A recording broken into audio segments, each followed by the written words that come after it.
is a killer on the loose. I don't know who it is. I don't know if it's a he or a she.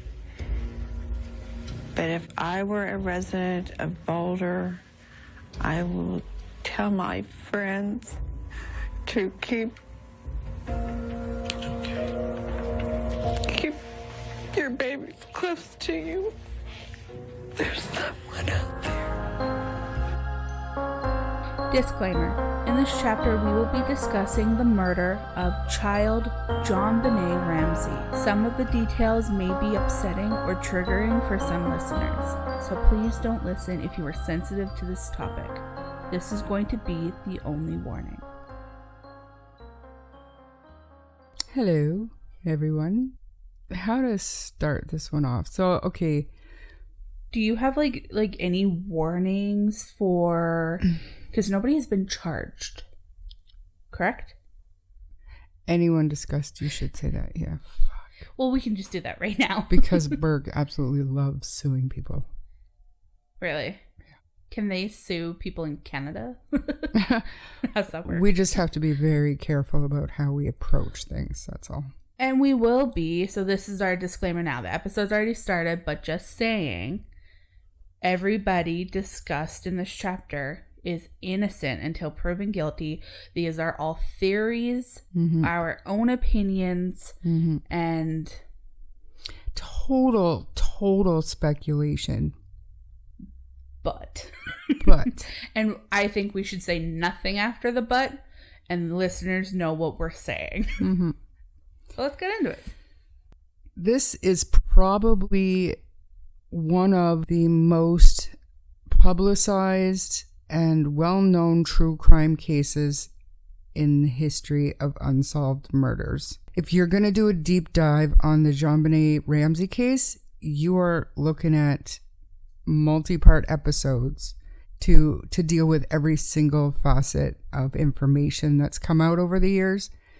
I am not going to do a deep dive into the actual crime. This case, like I said, is so well known to the true crime community. I'm going to do a rundown of the timeline just to catch everybody up in case there's anything anybody forgot. But I want to talk about some of the interviews and suspects from over the years. If you are looking for a good deep dive, I would recommend True Crime Garage. They did a multi-part series a while back. It's pretty comprehensive. And if that's not your gig, go check out Murder in America. They did another decent deep dive, in my opinion.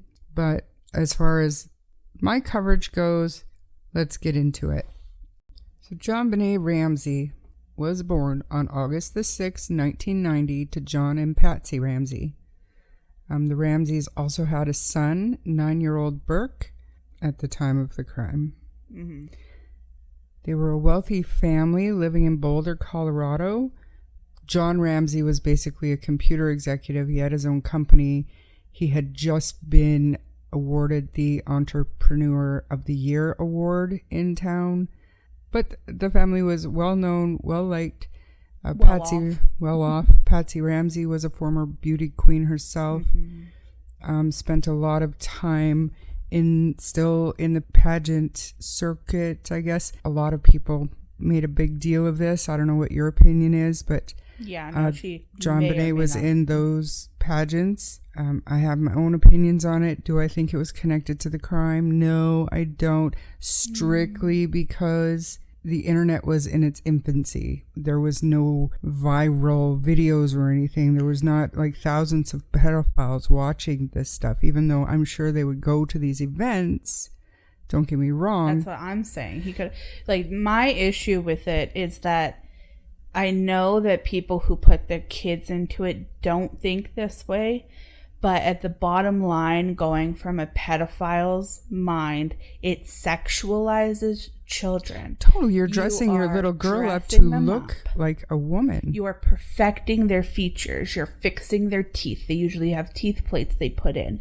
They're wearing makeup. Hair extensions. Hair. Yeah. They have really short, skimpy clothes on. Yeah. It's rarely appropriate. What was that show on TLC?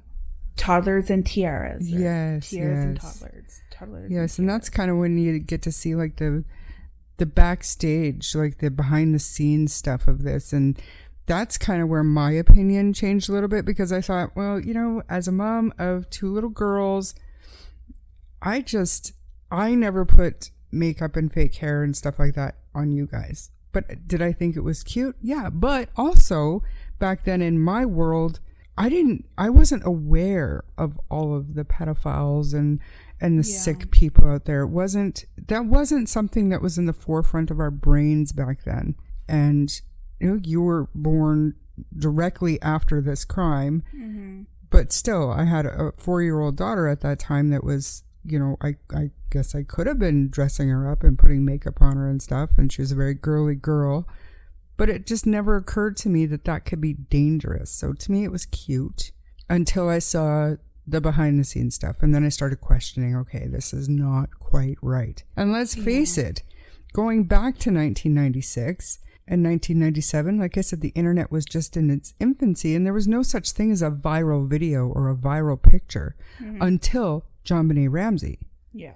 The day after this crime, maybe a couple of days after this crime, you couldn't see a magazine or you know, the National Enquirer or something without JonBenet's little face on it. It went viral in a different way. Exactly. Especially after everybody found out that she was a little pageant beauty queen.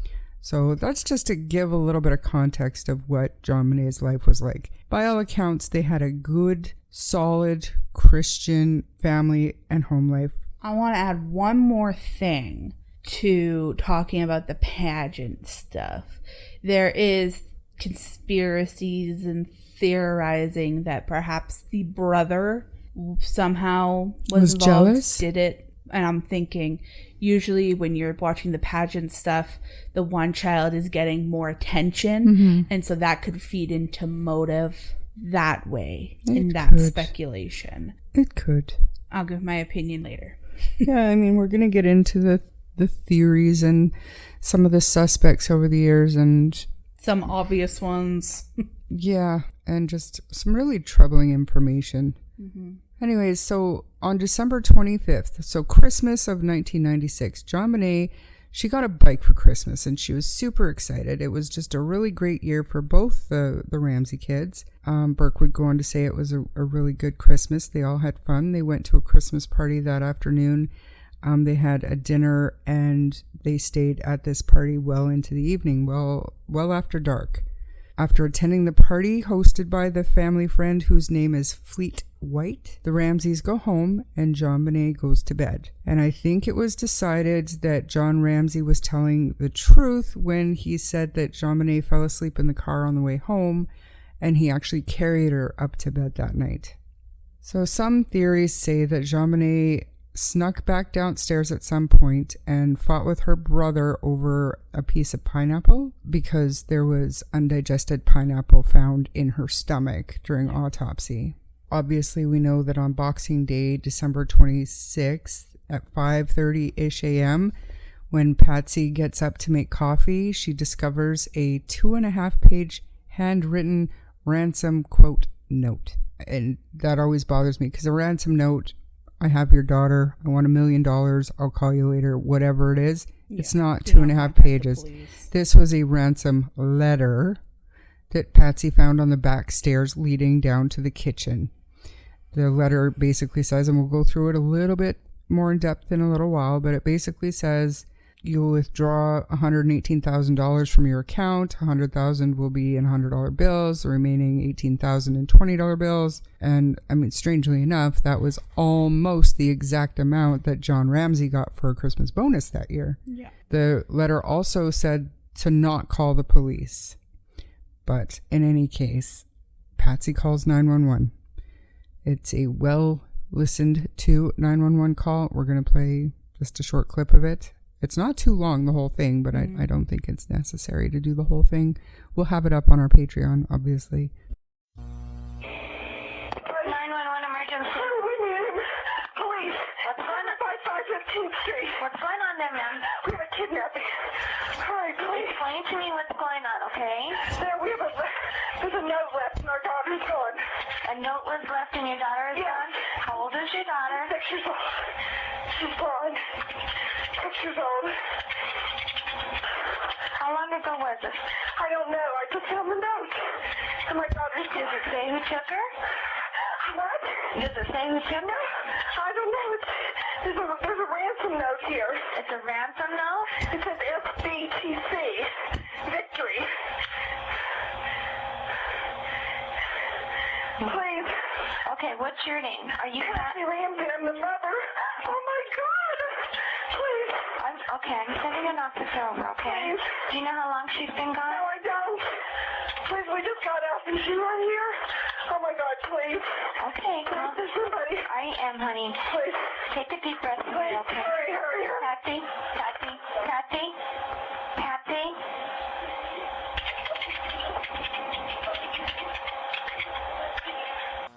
That 911 call, like I said, was placed and it was relatively short. We're going to talk a little bit in a little while about after Patsy thought she hung up the phone and what some people have been able to hear in an enhanced version, but we'll get into that in a few minutes. Right now, we're going to stick to the timeline.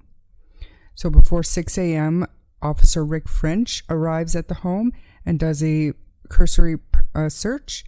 He pauses by the door that JonBenet was later found behind, but he doesn't open it. The front door? No, the basement door. So no doors in the basement were actually open during this first search. Which is so wild. What the fuck? I don't know. But also, in a sense, like, it's weird that the family didn't search the entire home. Yeah, totally. Too.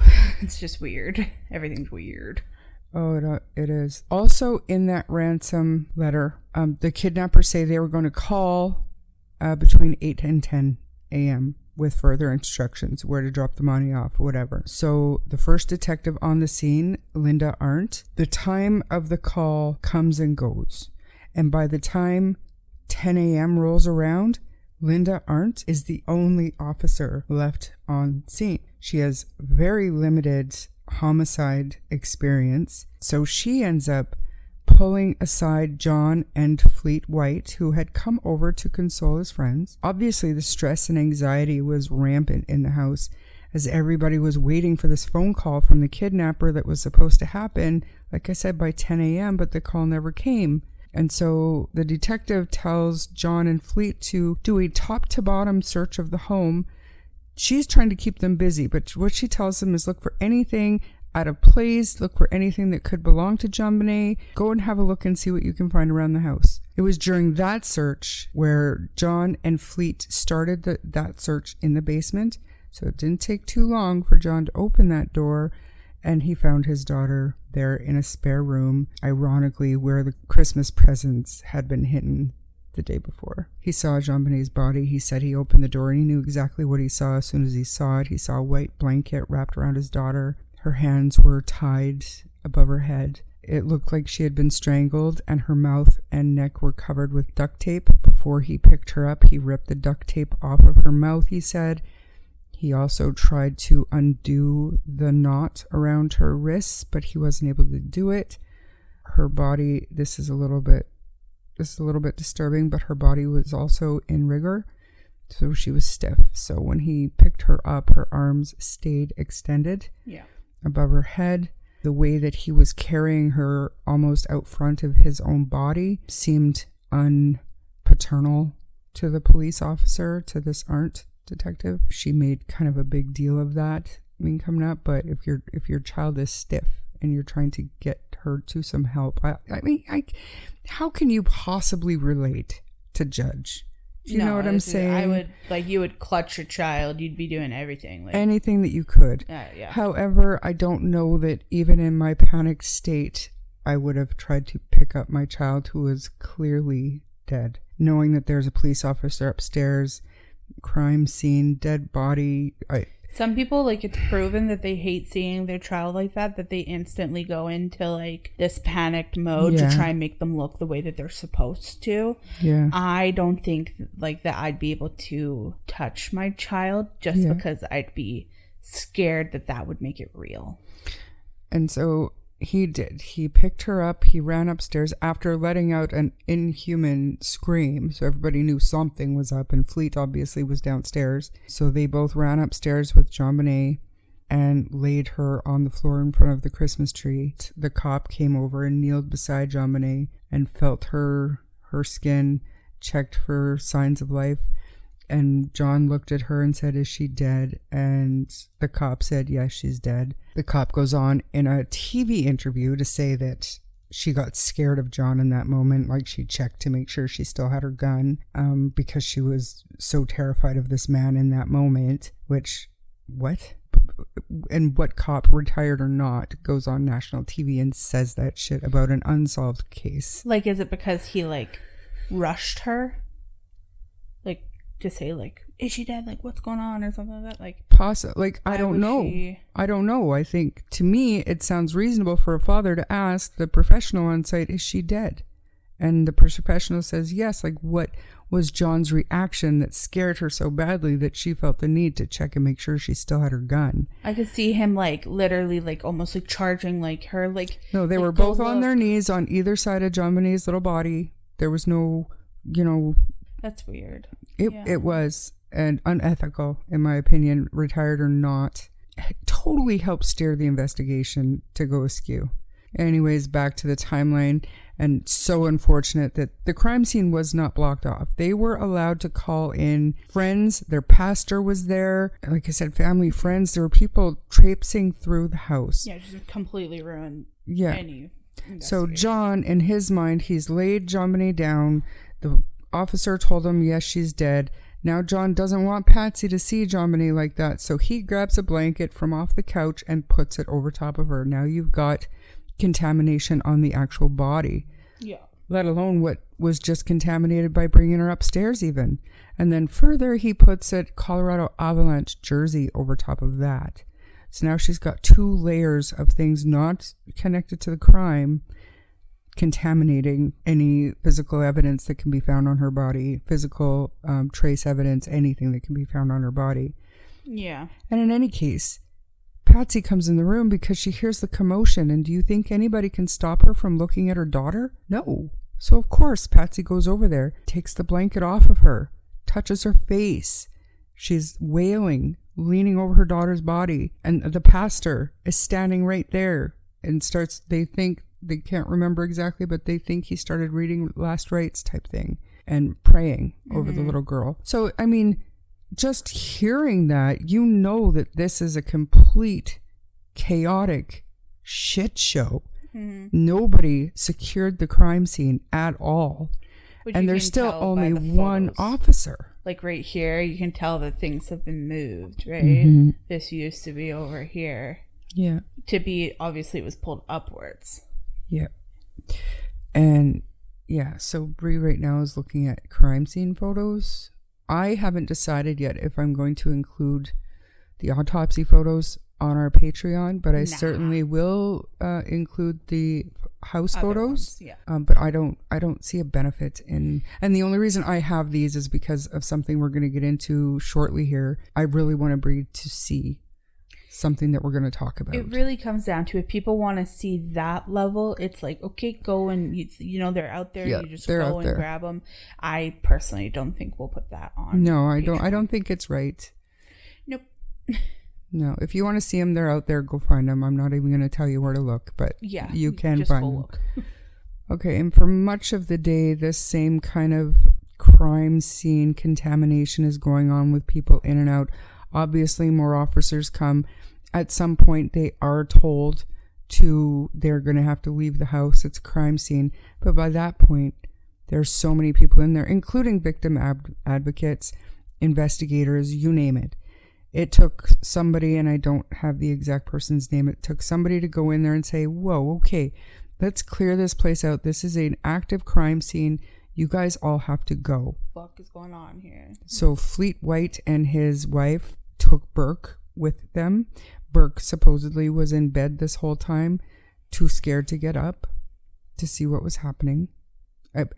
And one story that I read was that when Patsy first went in to check to make sure Burke was there in his bed, she told him you stay in here.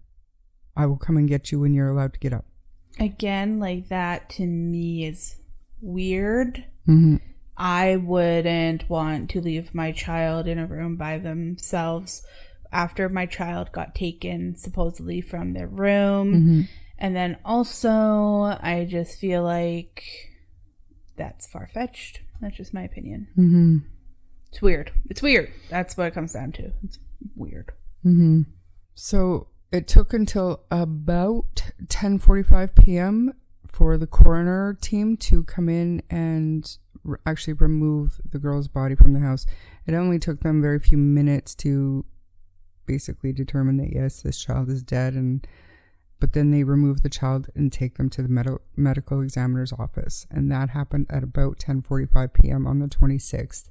So on December 28th, 1996, the family, so just John and Patsy, go to the police station, and they willingly give hair, blood, and handwriting samples. The police later state that John's grown children that he had from his first marriage, John Andrew and Melinda, were out of town when the murder occurred, so they were not suspected at all. Shortly after, this is another point that I should have mentioned before, shortly after the police arrive at the house and JonBenet's body is upstairs and all of this chaos is happening, the family is told that this is a crime scene, everybody has to go.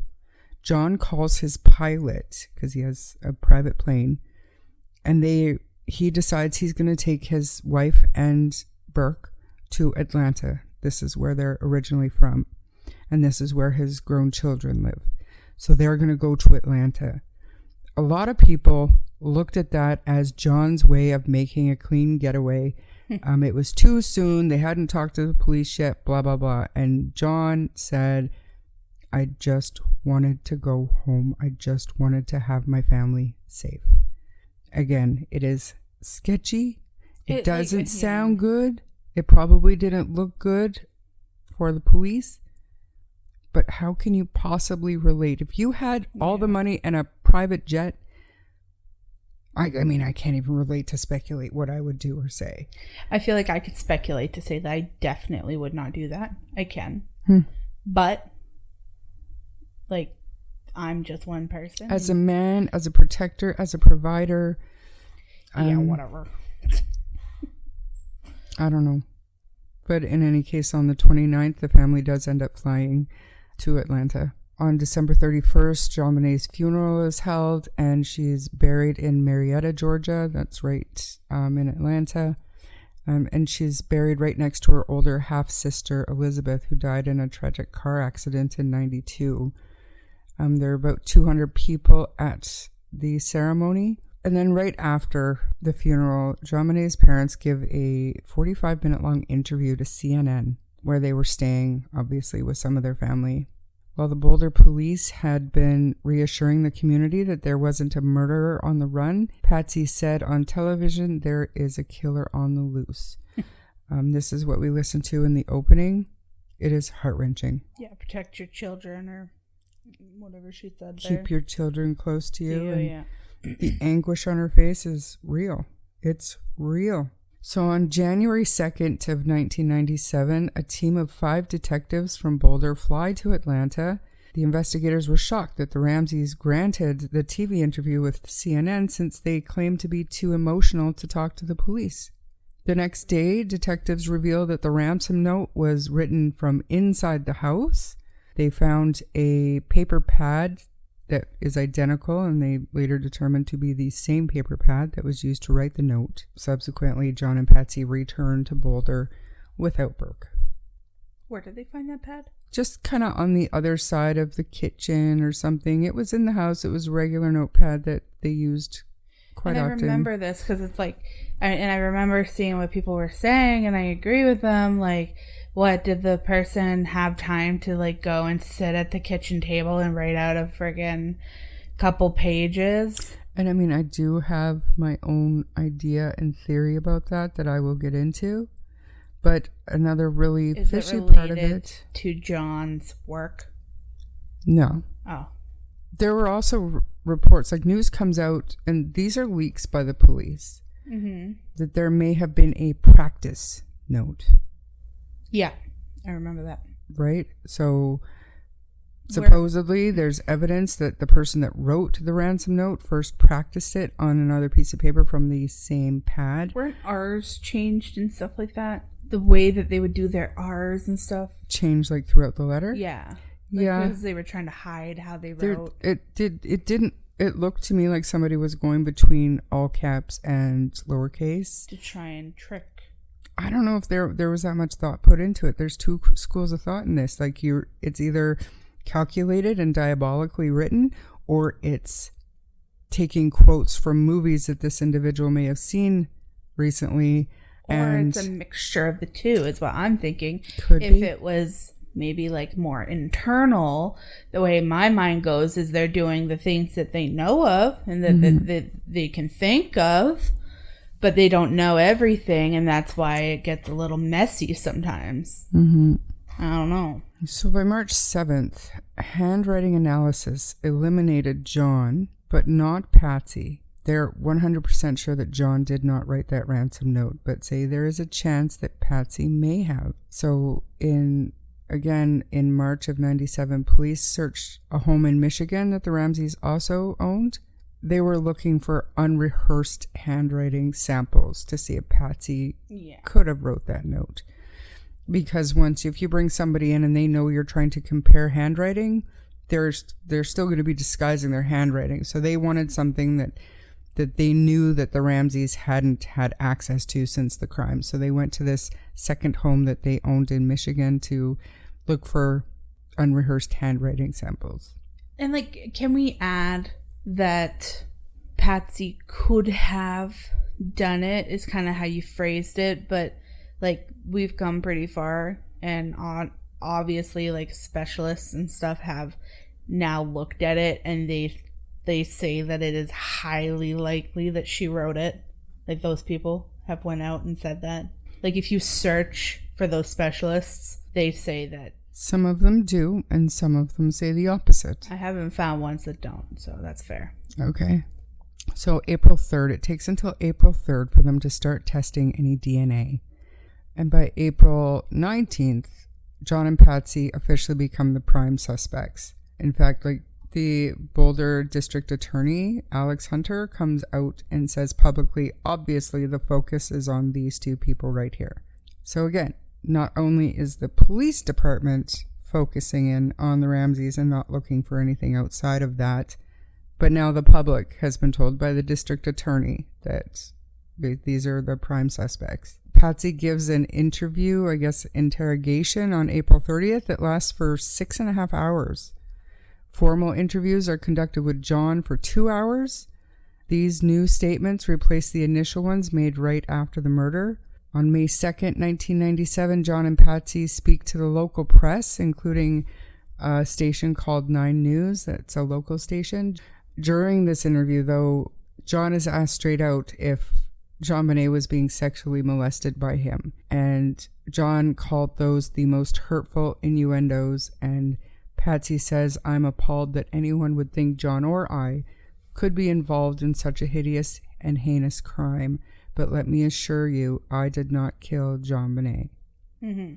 And if you believe the theory about the brother, then these parents are not lying when they said, "I did not kill JonBenet." Totally. I'm just throwing that out there. Not that I believe that, but we'll get into it. I'm not sure what I believe, but I'm not sure specifically what I believe, because I have read other witnesses and stuff and how that can fit as well. But in just what I feel in my heart of heart is that it was internal, but that's just me. So the following month after the DNA was finally tested, a source reported that there were, quote, "no surprises" in the results of the DNA test, but they never explained what they mean by that. So jump ahead a little bit to July 14th, 97, previously sealed autopsy results are released. They confirm deep ligature around the victim's neck and another around the right wrist as evidence showing that she had been bound and strangled. And also say that blood and abrasions were found in the girl's vaginal area. Yeah. and that she was struck on the head violently enough to cause bleeding and an 8.5-inch fracture to her skull. Huge fracture. Have you looked at the Patsy ransom note comparison? Not recently. Can I show it to you and then get your opinion? Sure. Because it is my opinion that she wrote the letter. I will give you that it is very interesting. It's very interesting. It's fucking weird. But so are some of the ones that are recently found. So we'll get into it. It doesn't get much closer. And in the letter, 4 different ways of doing A's were used. And then in what they found from Patsy, they found that she used 4 different ways of doing A's that matched specifically the letter. Anyway, this is like the part that I remember when I was getting into this case years and years ago. I was like, how could she have not written the letter? Yeah. So that's why I keep going back there. But continue with the story. Yeah, it's crazy. It's crazy. But we will get more into the letter here in a bit. So like I was saying about the autopsy, this part right here, this is where I wanted to talk to Bree about one of the autopsy photos. Because back in 1998, it could have been 1999, I don't know. But not the medical examiner, but a medical examiner did an interview giving his analysis of the pictures and what he had seen. And under her neck, just above the ligature line, were these little nicks that are almost shaped like a half moon. And there's a number of them there. Wasn't that, didn't the specialists say that they thought that was caused by taser or something like that? You're thinking of the 2 marks. Oh. No, I'm talking about, if you want to pull it up. Yeah, I'll pull it up because I don't know. Do you mean like these like scar looking marks? Yeah, and the red one's up above a little bit. So couldn't that just be blood cells bursting petechia due to it lack of oxygen? Could be, but this specific medical examiner made a point of saying this looked to him as though JonBenet was trying to get her fingers under the ligature to save her own life, and she was kind of half moon digging into her own skin. This is what would be called like almost a defensive wound. Yeah, that would make sense. And then just quick question, because I can't fully remember everything, but was there ever a speculation that somebody got her through the window, like with the no. whatever they used? I've never heard anything about any theory that anybody ever got her out of the house. Okay. It's just, they just didn't get her that far. The house. Word. Right. Okay. So the reason why I'm making such a big deal out of this, the half moon little nicks and scrapes above the ligature on her neck, is because that says, if that's what they are, that says that JonBenet was very much alive and fighting for her life when the ligature was applied. Yeah. And her cause of death is strangulation. That's her main cause of death. The trauma to her head is undeniably catastrophic. That would have killed her on her own. But the newest theories that CBS documentary came out with was that JonBenet was first hit, and then the garrote and sexual assault was done as a way to cover up the crime. Yeah, I remember that. But my problem is, so if she's hit and she's incapacitated and her skull is broken open, you're not going to have these marks on her neck. She's not going to be fighting for her life, or there's not going to be blood pooling, because that gash in her 8.5 inches long. And I don't know, I didn't write down exactly how wide it is, but that is a skull fracture like I have never seen. And it is a child. Unless the marks are defense wounds not caused by her. Somebody else had a moment of trying to help her, maybe disagreed with what was going on. Perhaps another child's fingernails or something like that. I'm just saying there's possibilities here where you really don't know unless you're a fly on the wall. It's so frustrating. It's so frustrating to not know and have all of these and reputable people coming out with their own theories that sound reasonable. But there's always holes to be poked. Yeah, and then there's the other There's the other side of the fence where just as reputable people come out with theories that totally make sense and all seem to line up with evidence, but all you can poke holes in every bit of it. Like, it's just so, like... It's so bizarre. Ugh. And even thinking that it's an internal job, looking at like the brother and the dad and everybody just being like, well, I didn't do that. And you know, you're going, yeah, no, I believe you because you look so earnest right now. It's really hard. It's really difficult to figure it out. At the end of the day, the letter like guides my opinion. That's the only solid piece of like evidence, you know what I mean? That's the only piece that is undeniable. Yeah. So at some point, the police are constantly wanting to interview the Ramseys, and after that 6.5-hour interview of Patsy, their lawyers asked the police to see the evidence that they have. And when their request is rejected, the Ramseys say, well, we're not talking to the police anymore because it sounds to us like you're trying to almost frame us. So we're done cooperating. That was the end of that. Hilariously, it took until November 1997 for the police to ask the Ramseys to hand over the clothes they were wearing the night of the crime. Just as bizarrely, it takes them 2 months, the end of January 1998, to actually hand over 2 shirts, a pair of pants, and a sweater. Crazy. Like, what good is it going to do you over a year after, almost a full year after the murder happened, to get the clothes? And obviously they didn't even still have the clothes that they all had on. It's just such a botched investigation.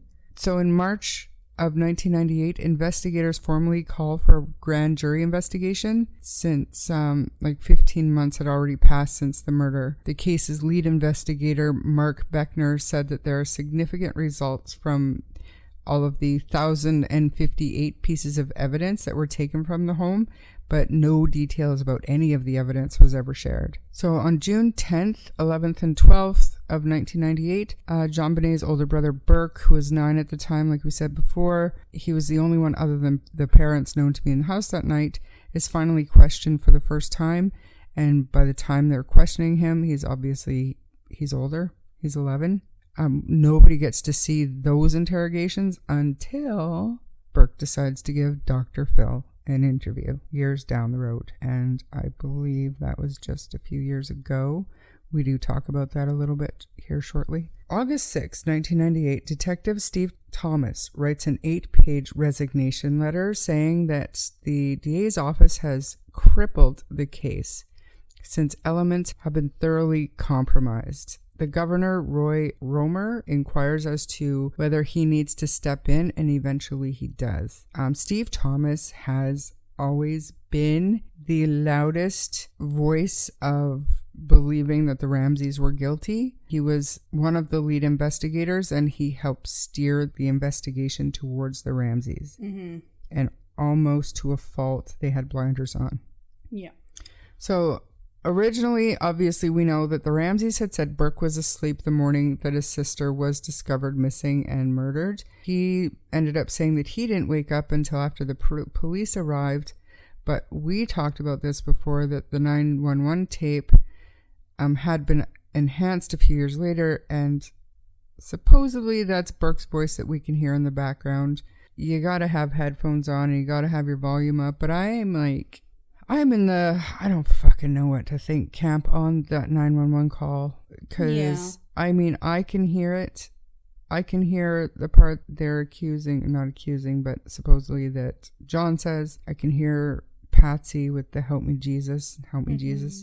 But what I cannot make out is Burke's voice saying, what did you find? I can't, and I'm not gonna lie, I don't have the best equipment. We know this because of Buy Us a Book. We're trying to get there, but we're not there yet. But even with my earbuds in, I cannot hear Burke Ramsey say, what did you find? Whatever they're claiming he said. Yeah, I can't hear that either. Yeah. And maybe, like, you do have some headphones. Maybe you would be able to hear them. But I mean, I hate clips like that, if I'm being honest. They're often... And who knows what could have been added by who, and I'm not saying that the police could have doctored, but they could have doctored something. There are issues with technology as well.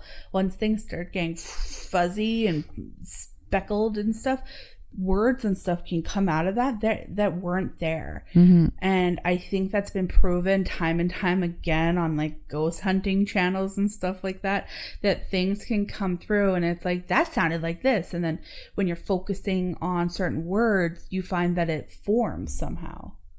So Yanni, Laurel, that it's all the same type of shit. So me holding that as any type of evidence, like, no. So Lou Smith was one of the main detectives as well, and he actually ends up resigning as well. He quits for the opposite reason though. He says just too much focus is on the Ramseys. Nobody is looking elsewhere. He said in his resignation letter that a very dangerous killer is still out there, and that gave the Ramseys the fuel they needed to convince authorities to shift the focus of the investigation. That grand jury that convened starts hearing about the case, learning about forensic evidence like the DNA, hair, and fibers that were found at the scene. They also were able to tour the family's home, so they were able to check the scene out. They were able to review the evidence. They saw everything that the police had collected.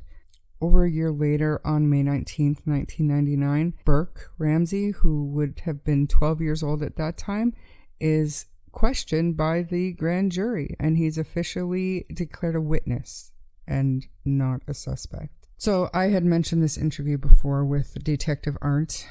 This happened September 13th, 1999. Arndt said that she knows who the killer is without a shadow of a doubt, but she never said exactly who it was. But again, in what world is this okay? The entire interview goes around the finding of JonBenet's body and how she felt about John and checking to make sure she had 18 bullets in her gun. In what world is that okay? That is so unethical and just trying to gain public support for your shitty ass investigation. Like, it was up to this officer to secure that crime scene. She allowed them to have people in, their friends, their pastor, victim services, come on in. Yeah, sure, lay the body down here. And then Arndt herself moved the body again for a second time. Like, if somebody is to blame for the contamination of that scene, it is this woman. And retired or not, the going on a news program, giving an interview, basically accusing somebody who hadn't been proven guilty, and you haven't given any facts or evidence to prove your statement, so unethical and so wrong. And if this case is never solved, I would blame this Detective Arndt. These cops were all looking to redeem themselves after fucking up the initial investigation. They honestly and truly believed that the Ramseys were involved, but just spreading the unfounded theories, they made it impossible to have the case investigated thoroughly and without bias. It didn't matter if it was being investigated by law enforcement or in the court of public opinion. Them coming out and making those public statements made it impossible to find unbiased people to look into the facts of the case, in my opinion. The district attorney did come out and say that there was no sufficient evidence to charge anyone with the murder. And in the year 2000, JonBenet's parents hold a news conference to announce that lie detector tests confirm that they are innocent in the death of JonBenet. However, the test wasn't run by the FBI, and so the investigators they wouldn't accept the test. So this entire time, since 1993, Patsy Ramsey has had ovarian cancer. She had just beat the cancer in 1996 when she was 40 years old. So that whole year was kind of a celebratory, she beat cancer kind of year. But on June 24th, 2006, Patsy passed away at the age of 49 from ovarian cancer. She was actually diagnosed in 93 with stage 4 ovarian cancer. And that is usually a death sentence. So, I mean, that's sad. She went, if she didn't write that note and if she didn't know truly what happened, then she died. She went to her grave not knowing, but I believe she probably found out the second that she got there. what exactly happened. And then years go by and these speculations and these theories are rampant. They're coming and going, and every so often we see a new documentary or crime show pop up or podcast, whatever, but no real new information is coming up. I mean, there is suspect talk in the meantime that we're going to get into the suspects, but after 20 years, in 2016, Burke Ramsey sits down for that interview with Dr. Phil. He thought that it was probably some pedophile in the pageant audiences. He said that statement twice during that interview.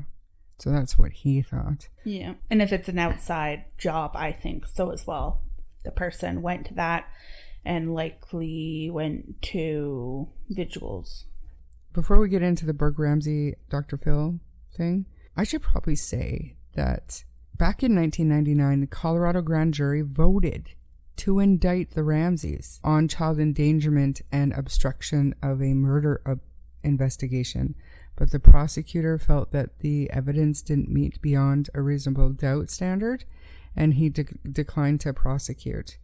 I didn't say that they voted to indict them for murder, but in any case, the prosecutor wasn't interested in charging them with anything. So why even convene a grand jury? You know what I'm saying? Like, if you're not going to charge them, I don't know, man. Probably just reaching at branches, trying to get something to stick. So we know that there are two base theories: either family did it or an intruder did it. Yeah. The intruder theory had lots of physical evidence to support it. There was a boot print found next to JonBenet's body, which didn't belong to anyone in the family. And there was DNA, right? For all we know, that boot print could have belonged to Fleetwood. Yeah. But was there not like some kind of sample of DNA? There was DNA from drops of blood from an unknown male found on her underwear. So I've seen pictures of this underwear, and it's not like a lot of blood, but it's definitely there. Yeah. I feel like, because, and I don't really want to talk too deep into it, but it was determined that the injuries on her little vagina were caused by pieces of the paintbrush handle that had broken when they were making the garrote. So the blood droplets, she may not have been actually sexually assaulted beyond a staging, if you think of it in that small amount of injury and blood that there was could have come from jagged wood from a paintbrush handle.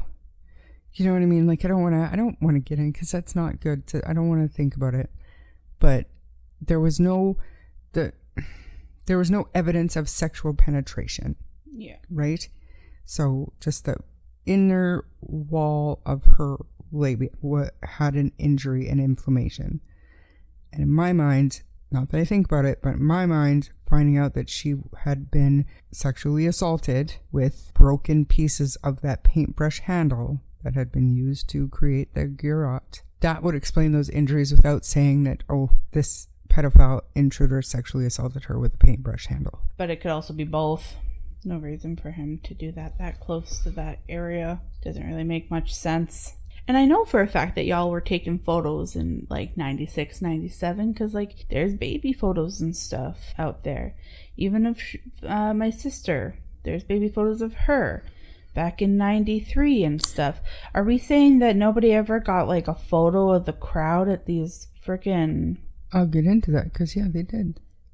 So we're going to get into the suspects now, and I purposely did not make this a deep dive, and I haven't touched on everything, not even close to everything, because I really, really, really did not want this to be a two-parter, but unfortunately it has turned into a two-parter. And in part 2, we will go over the suspects and more of the details. There's just so much to this case that it doesn't matter if you're just grazing over everything. There's 20-some years of information that... And speculation. It's just...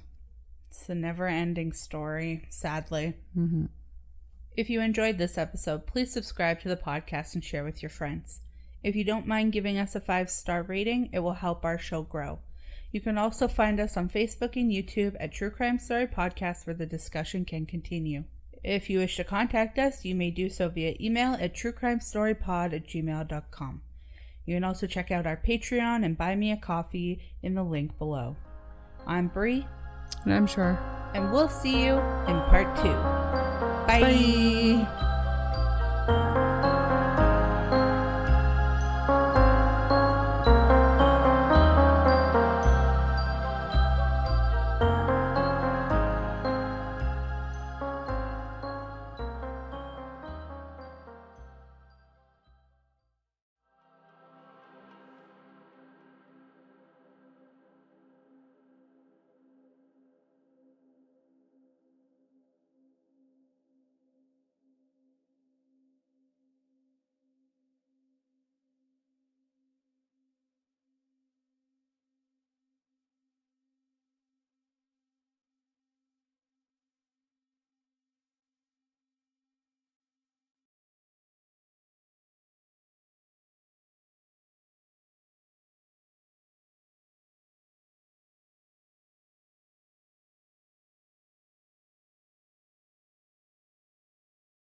If you enjoyed this episode, please subscribe to the podcast and share with your friends. If you don't mind giving us a 5-star rating, it will help our show grow. You can also find us on Facebook and YouTube at True Crime Story Podcast, where the discussion can continue. Also, check out our Patreon and Buy Me a Coffee in the link below. If you wish to contact us, you may do so via email at truecrimestorypod@gmail.com. I'm Bree. And I'm Char. And we'll see you on the next chapter. Bye. Bye.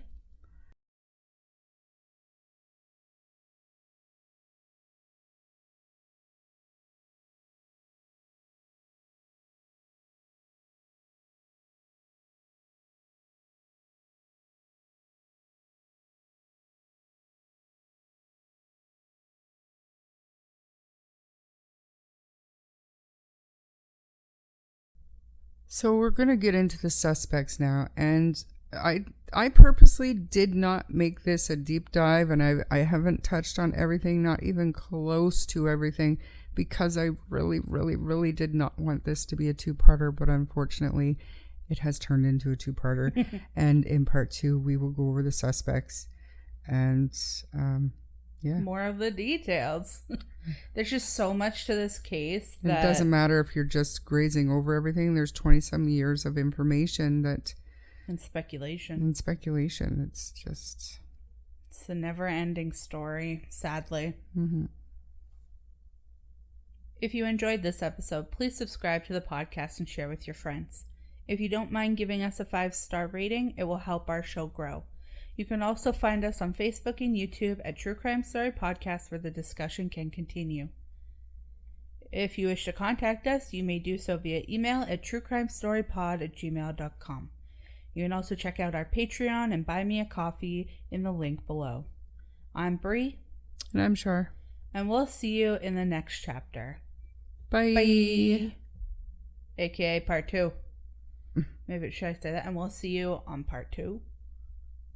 Yeah. And we'll see you in part 2. Right? And we'll see you in part 2. Bye. Bye.